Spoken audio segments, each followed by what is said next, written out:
Boa noite, irmãos. Hoje vamos falar, dando sequência ao estudo de personagens bíblicos com os quais nós temos aprendido valiosas lições. Hoje vamos falar sobre Davi, homem que foi, diz a palavra de Deus, segundo o coração de Deus. Eu procurei no Velho Testamento, na verdade essa expressão está no Novo Testamento, no capítulo 13 de Atos dos Apóstolos, versículo de número 22, quando Paulo vai dar um testemunho em Antioquia, ele vai narrar alguns fatos do Velho Testamento, e no verso de número 22 você vai encontrar esta seguinte afirmação: e tendo tirado a este, que era Saul, levantou-lhes o rei Davi, do qual também dando testemunho, o próprio Deus dando testemunho, disse: achei Davi, filho de Jessé, homem segundo o meu coração, que fará toda a minha vontade. Então é este homem que nós vamos hoje, sobre este homem, segundo o coração de Deus, segundo a própria vontade de Deus, de fazê-lo desta maneira para cumprir toda a sua vontade. Apesar de que Saul tenha sido um homem desobediente, ele ainda reinou por quase 40 anos, ou mais de 40 anos, perdão.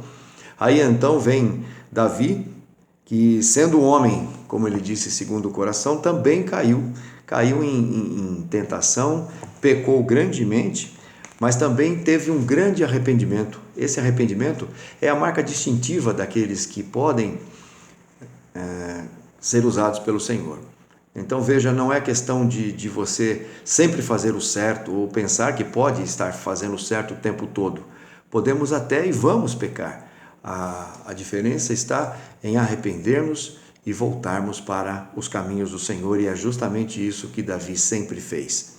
Esse exemplo de homem da qual o Senhor se agradava, diz o Velho Testamento, da qual o Senhor se agradava, não perseverou em fazer o mal e conseguiu o perdão e a graça do Senhor. Desde muito cedo, Davi já se mostrava um crente fiel. Como? Obedecendo seu pai com muita responsabilidade. Cumpria a parte que lhe cabia dentro de sua numerosa família.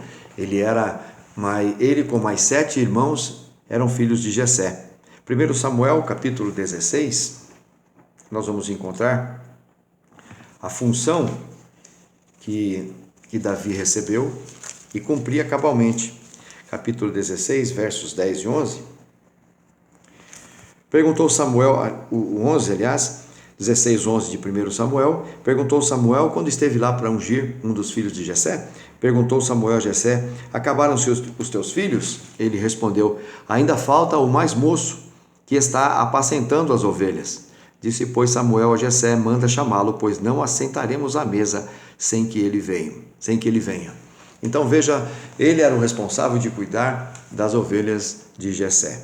Essa obediência e responsabilidade fez com que ele nunca descuidasse do rebanho do pai. E ele mesmo dando um testemunho, antes de enfrentar Golias, ele deu um testemunho diante de Saul e disse: quando estava cuidando das ovelhas de meu pai, um urso e um leão se levantaram, mas o Senhor me livrou da mão de cada um deles e eu os matei. E era por isso que agora ele se apresenta como grande confiança para também se posicionar e lutar contra o gigante Golias. Não cabe aqui, irmãos, saber se essas atitudes que Davi tinha era ato de pura coragem, mas por certo era de grande confiança e responsabilidade. É isso que nós precisamos entender. Às vezes a coragem pode não estar presente, mas a confiança, atrelada à responsabilidade de fazer aquilo que precisa ser feito, porque entende que aquilo é necessário ser feito, porque aquela é a vontade do Senhor, então isso nos leva a ter vitórias. E ele cumpriu cabalmente a missão que o pai lhe dera de cuidar do rebanho da família. Esse jovem também, podemos dizer, mais isolado na solidão dos campos, cuidando das ovelhas, porque na verdade pastor era uma profissão quase que marginalizada devido ao afastamento social e o distanciamento que ele tinha das pessoas, do convívio. Ele desenvolveu naquela oportunidade talentos naturais que Deus havia lhe dado. E como ele tinha tempo suficiente lá no campo, tempo e espaço para poder fazer, exercitava-se em seu instrumento, que era a harpa. E ele então foi desenvolvendo grande habilidade. Aquele tempo que era ocioso para muitos, Davi teve a capacidade de torná-lo precioso, por conta de estar apresentando aquilo também ao serviço do Senhor. Não se tem notícia de que alguém o obrigasse a estudar, mas era seu prazer e fazia isto com prazer. Era dotado de uma sensibilidade musical e poética. Mais tarde compôs salmos, hinos e organizou toda a liturgia do culto de adoração no tabernáculo. Por conta dessa própria aplicação em seu instrumento, em suas composições, a sua iniciativa na composição de canções que são cantadas até os dias de hoje por toda a igreja sobre a face da terra. Talvez ele nem imaginasse que isto aconteceria, mas o Senhor já estava usando Davi. Às vezes vemos Davi apenas no enfrentamento de Golias. Não somos capazes de ver a contribuição poética dos salmos, dos hinos que ele compôs, de tudo aquilo que ele foi capaz de deixar como uma herança, um patrimônio para a igreja.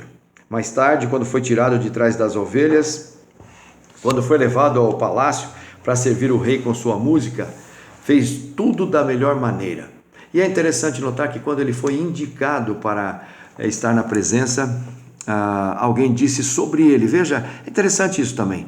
No capítulo 16, ainda versículo 18, quando Davi, então, quando teve o Espírito do Senhor retirado, e um espírito maligno que o atormentava, disseram para que ele trouxesse alguém que tocasse, dedilhasse harpa. Então alguém disse, respondeu um dos moços e disse, conheço um filho de Jessé, o belemita, que sabe tocar. Ótimo, e é forte e valente. Veja só, homem de guerra, sisudo em palavras e de boa aparência, e o Senhor é com ele. Então veja, antes mesmo dele se exercitar na arte da guerra, ele já tinha toda esta reputação, porque eles já sabiam da confiança, da responsabilidade, da coragem, da capacidade, da disposição deste homem em servir ao Senhor. O exemplo dele já estava sendo difundido entre as pessoas. E agora, estando nessa nova situação junto à corte, ele não se afeta não. Aquilo não lhe sobe à cabeça. Ele continuou a voltar lá para Belém para cuidar dos negócios do seu pai. Capítulo 17, versículo 15. Davi, porém, ia a Saul e voltava para apacentar as ovelhas de seu pai em Belém. Ele ficava com a responsabilidade ainda, já estava na corte, podia ter se envolvido com uma série de coisas e atividades na corte. Ele era um daqueles que estava ao lado do próprio rei, o rei Saul, mas ele não se omitia da responsabilidade que havia sido dada a ele de cuidar das ovelhas. Veja, então não é que ele fizesse algo como se fosse uma tremenda obrigação, algo de muita chateação. Não, fazia com disposição, entendia que aquilo era estar servindo não somente ao Pai como ao Senhor. Um dia, recomendado pelo pai, foi levar comida aos seus irmãos na linha de frente da batalha, e contra essa batalha contra os filisteus, ele ouviu Golias, que já há 40 dias estava afrontando o povo, amedrontando, ameaçando o povo de Deus. Eu imagino, como diz a narrativa, o povo de Israel sobre um monte, os filisteus em cima do outro, e naquele vale o herói dos filisteus, o gigante de 2,99 metros, afrontando o povo, diminuindo a capacidade de reação daquele povo, minando a coragem, fazendo com que eles desconfiassem que ali eles não teriam vitória. Então, como não podia deixar de ser, isso atingiu e afetou Davi de uma tal maneira que, como ele fez com o rebanho ao se lançar contra o urso e contra o leão, ele agora se lança contra o gigante. Ele tinha uma convicção enorme em seu coração. Ele queria ser fiel ao seu Deus e oferecer a ele toda a sua vida, todos os seus talentos, total disposição para o serviço. E quem é que poderia enfrentar tamanha disposição, tamanha fé, tamanha coragem, tamanha confiança? Não havia obstáculos, nem inimigos, e nem mesmo aquele que parecia ser o gigante Golias, mas se tornou depois o pequeno Golias. Nem este pôde conter aquilo que nós poderíamos chamar também de o gigante Davi. em cumprir a sua tarefa. E foi exatamente isso, derrotando Golias, o seu prestígio aumentou ainda mais diante do povo. E ele passou agora a ser considerado. Foi colocado pelo rei Saul à frente de muitas batalhas e venceu cada uma delas com dignidade e bravura. Havia um provérbio que quando eles voltavam, isso é bíblico, está registrado no livro de Samuel, que quando eles voltavam da guerra, então o povo saía a cantar, Saul matou 1000, Davi matou 10.000. Tudo isso foi fazendo com que Saul começasse a sentir uma grande inveja de Davi e também começou a vê-lo como inimigo. Capítulo 18 de 1 Samuel, os versículos de 6 a 9. Veja o cântico das mulheres. Vai indignar a Saul. Sucedeu, porém, que vindo Saul e seu exército, e voltando também Davi de ferir os filisteus, as mulheres de todas as cidades de Israel saíram ao encontro do rei Saul, cantando e dançando com tambores, com júbilo e com instrumentos de música. As mulheres se alegravam e cantavam alternadamente, diziam: Saul feriu os seus milhares, porém Davi os seus 10 milhares. Então Saul se indignou muito, pois estas palavras lhe desagradaram em extremo, e disse: 10 milhares deram elas a Davi, e a mim somente milhares? Na verdade, que lhe falta senão o reino? E aí então você começa a perceber que o coração de Saul fica contaminado pela inveja, fica contaminado pela amargura e começa a se transformar num grande ódio. E contaminado com o ódio, com a amargura, depois de ter sido ajudado, ter sido, claro, porque foi ele mesmo que colocou Davi à frente da batalha, ele passou a perseguir Davi. E por 2 vezes, por inúmeras vezes tentou matá-lo. Davi, ao contrário, não ficou contaminado com o ódio.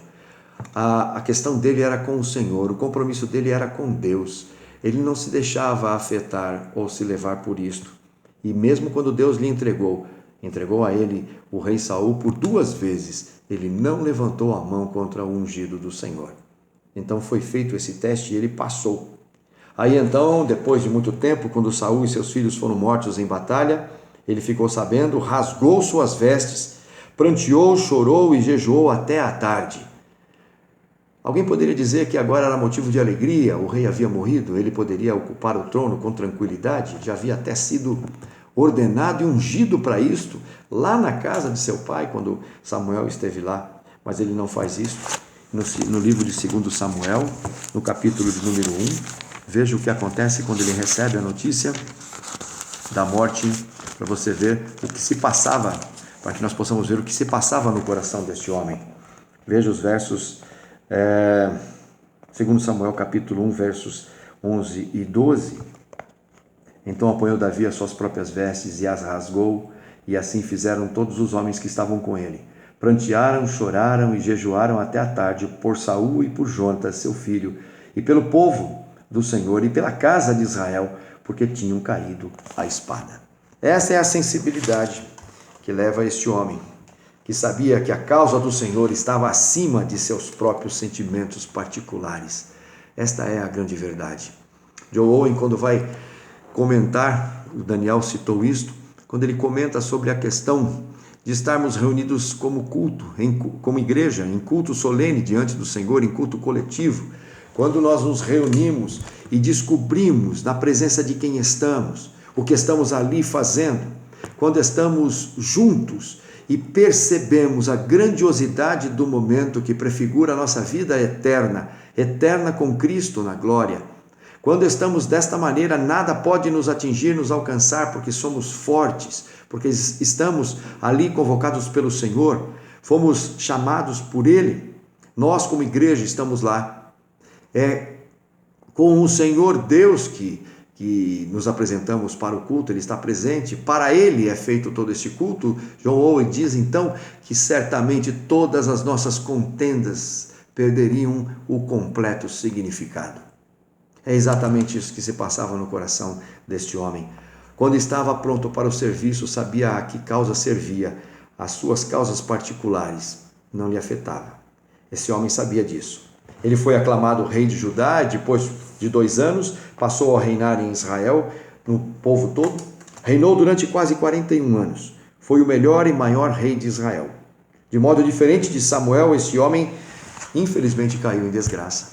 Samuel não, mas este sim, e pecou. Mas quando se arrependeu, reconheceu seu pecado, ele absorveu e assumiu todas as consequências de seu erro. Por sua culpa, pela culpa do seu pecado, ele viu a espada dentro de sua casa e sofreu calado, sem se lastimar ou se rebelar contra seu Deus. Não ficou perguntando dos porquês, porque na verdade sabia de tudo. Quando seu filho, Absalão, que já havia matado o seu meio-irmão, passou a persegui-lo e queria matá-lo, Davi fugiu e se escondeu. E quando este filho, Absalão, foi morto, ele chorou e se lamentou, pois sabia que era parte de tudo aquilo que estava acontecendo, parte de sua culpa, que atingiu sua família, que destroçou a sua família. Esse é o verdadeiro homem que se debruça e que se entrega e que assume, até aqui também assume todas as responsabilidades de sua culpa. Reconhecia deste modo que havia falhado como chefe de sua família, como pai e como servo do Deus Altíssimo. Apesar de ainda continuar recebendo toda a dignidade e honra do povo, como grande rei, ele não deixou de assumir a responsabilidade e reconheceu a sua responsabilidade onde havia falhado. A profundidade do seu arrependimento, só Deus pode saber.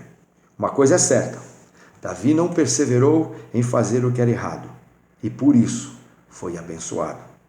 Talvez nós possamos manter também, irmãos, a firmeza de propósito que teve Samuel, um grande herói, mas de algum modo devemos proceder certamente vamos proceder como Saul, em perseverar em fazer o mal, e aí vamos realmente desencaminhar, vamos perder o nosso tempo e certamente a bênção que o Senhor tem para nós. Quando agimos como Davi, mesmo que venhamos a pecar como Saul e venhamos a nos arrepender, certamente teremos do Senhor uma nova oportunidade, totalmente nova, e sermos a bênção que Ele espera de cada um de nós. E tudo isso fez Davi e ouviu da parte do Senhor, certamente um grande testemunho para a igreja toda. Homem segundo o meu coração, que fará e cumprirá toda a minha vontade. Vamos orar ao Senhor.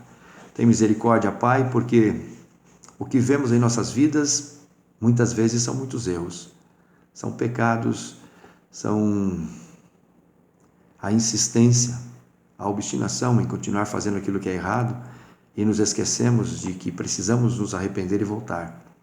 Dá-nos o exemplo de Davi, não do erro, mas de seu arrependimento. Não nos esquecendo de toda a sua responsabilidade, de toda a sua disposição, de responsabilidade em até assumir toda a culpa de seus pecados. Tem misericórdia, sofreu calado, que nós possamos entender também, não passemos a querer parecer ou nos tornar vítimas de situações, de circunstâncias, mas precisamos reconhecer somos os vilões desta história que não era para ser desta maneira muitas das vezes. Precisamos então voltar ao Senhor e de Ti, ó Pai, receber de novo outra oportunidade como o Senhor a deu a Davi. Tem misericórdia de nós, ensina-nos através destas lições, coloca isso em nossos corações e mentes, para que possamos viver cada vez mais para o Teu inteiro agrado. É isso que queremos, é isso que precisamos, e é em Cristo, somente em Cristo, que pedimos e esperamos. Amém.